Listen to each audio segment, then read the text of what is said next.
Guys, please make sure you stand till the end. One common mistake that people often make can cost you thousands of dollars in repairs, parts, diagnostics that you may actually not even need. Stay with us, we'll explain what we're talking about.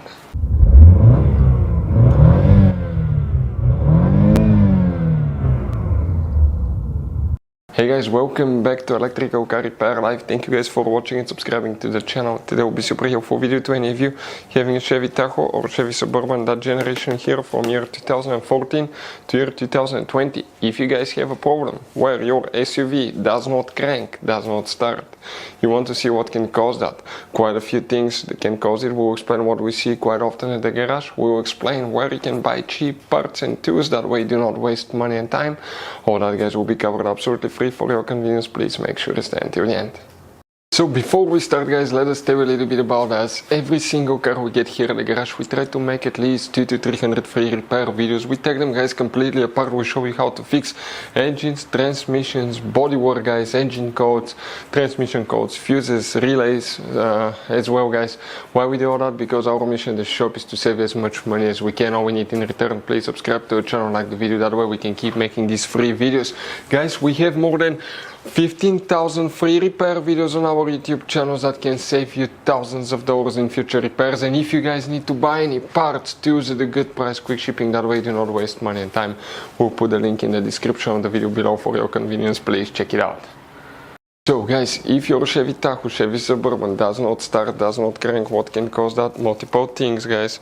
Okay, but first you want to check some major fuses and relays that can cause that, because it could be simple fix. Then we'll explain what else we see quite often in the garage. That generation Chevy Tahoe and Suburban is built on the same platform. It should apply to both, and there is up to 5 hidden fuse boxes that most people do not know they exist.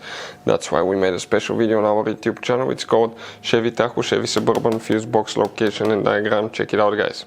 First, we need to open the hood. Lucky for us, we'll work in a fuse box that's easy to locate today. Then we'll go to another one. It's right here on the driver's side. Open that cover and you're going to see a fuse box with a layout like this one here. Before we continue, let's explain quickly why it's always a good idea to test fuses and relays. It is guys very important to test fuses and relays. On those fuses you cannot clearly see if they're burnt or not, especially you can see in the J-case fuses as well. And if you guys assume, okay, let's say you remove a fuse, you look at it and you assume guys that it's actually a good fuse, but it's actually a bad fuse. Sometimes you cannot clearly see that. What can easily happen guys at that point, you can put the bad fuse in and you start replacing parts and tools that you don't need to, so you lose your time, you lose your money to fix a problem that doesn't exist, when all we had to do is test the fuse and replace it. We'll put a link to a special video that will teach you how to test fuses, how to check relays very easily as well guys. So check it out, it will be in the description of the video below. Here guys, what we need to check. Let's zoom in now. We will be checking multiple fuses, multiple relays here. Some of those are for engine computer. You have guys some for engine management, ignition codes, fuel injectors, fuel pump, starters, multiple things guys. Then we'll talk about what else can cause it, but first you want to check by checking fuse number 74. We're talking about this fuse right here, fuse number 74. Then you need to go to relay 84 right here, very important relay. Then you need to check fuse 87, 88, 89, this is 90 and 91. All these fuses will need to be checked. Then you need to go to relay 92 right here. You need to check after that fuse 100, 101 and 102 is that double micro 3-blade fuse. We'll put link in the description of the video below where you can get one from, because those are hard to find.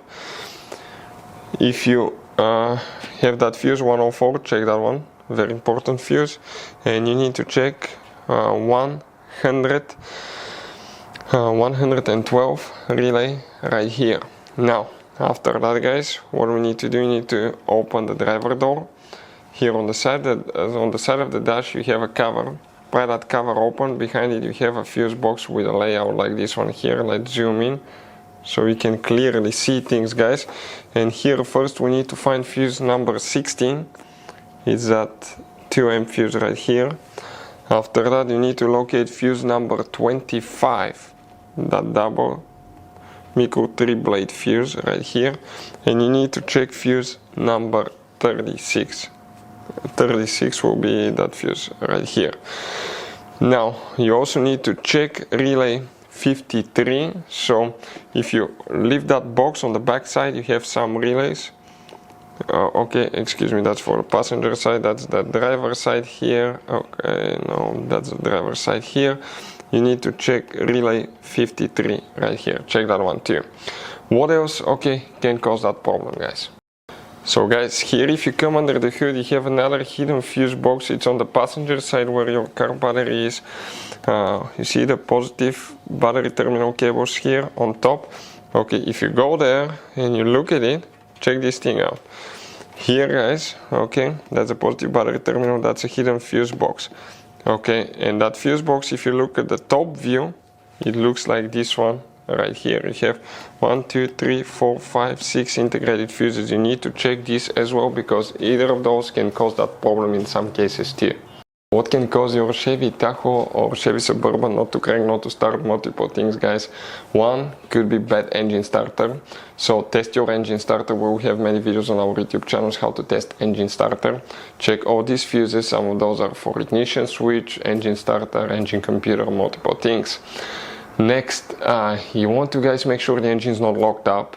Make sure that it spins freely, and check the compression on the engine. Make sure it has compression as well. Another thing, guys, okay, it could be problems with the key. Also, if you have the smart key, you need to check the passive entry fuse and the antennas for the key. That could be another thing that can cause it. But also, guys, okay, it could be a bad key. Sometimes if you we've seen it where cars will sit with that battery for a long time and they can forget the keys. We've seen that happen a couple times. Hopefully that's not the case, guys, but those are the things that we see quite often here at the garage. So guys, I want to show you now something. Okay, check this thing out. You have all different kinds of fuses. Fuses, relays, circuit breakers, something that could be really hard to find, and if you're in the middle of nowhere, you don't have a replacement one, you may end up being stuck, guys, in the middle of nowhere, or they can be seriously overpriced. So what we do, we usually buy some spare ones, we put in the glove box for peace of mind. We'll put the link in the description of the video below where you can get them at a good price, quick shipping, that way you do not waste money and time. Hopefully the video will be helpful. Thank you for watching and see you guys next time.